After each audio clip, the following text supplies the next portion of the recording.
நான் மிகவும் மதிக்கின்ற ஒரு பத்திரிகை. அதுல தாவேகா கொடிகள் அதிமுக கூட்டத்தில் வீசப்படுகிறது, கூட்டணி நெருங்கி வருகிறது. இது குழப்பத்தில் தினகரன் அவங்க போட்டிருக்காங்க. என்ன நடக்குது? இது சோசியல் மீடியால அந்த கொடியை ஒரு அதிமுக தொண்டர் கையில கொடுத்து 2 கொடி ஒரு கூட்டத்தில் பிடிச்சி வச்சிருக்காங்க. இன்னும் நான் பார்த்த தாவேகாவுடைய அந்த நாமக்கல் மாவட்ட செயலர் அதை வன்மையா கண்டிச்சு நம்ம நிர்வாகிகளோ தொண்டர்களோ யாரும் வேற கூட்டங்கள்ல மாற்றுக் கட்சி கூட்டங்கள்ல போய் கொடியை தூக்கக்கூடாது, கொடியை ஆட்டக்கூடாது அப்படின்னு கூட போட்டிருக்காங்க. ஆனா அவங்க இல்ல, அது ஏடிஎம்கே டிஷர்ட் போட்டு ஒரு இன்னொரு கட்சி தொண்டர் போய் யாராவது கொடியை பிடிப்பாங்களா? அதை கூட சரியா தெரிய செய்யல பழனிசாமி கம்பெனிக்கு.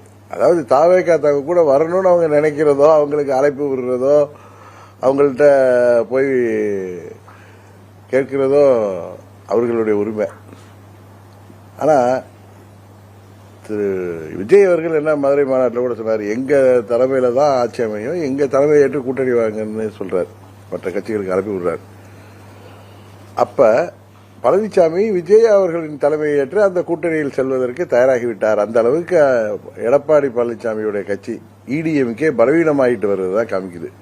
ஒரு கட்சியை கூட்டணி பேசுவது, கூட்டணிக்கு அழைப்பு விடுவது என்பது வேற. அவங்க தொண்டர்கள், அவங்க கொடியை இவங்க அதிமுக தொண்டர்களை வச்சு எடப்பாடி பழனிசாமி தன் கட்சி தொண்டர்களை வைத்து அந்த கொடியை தூக்கி பிடித்து அது ஊடகங்கள்லாம் அது வெட்ட வெளிச்சமாக வந்தது.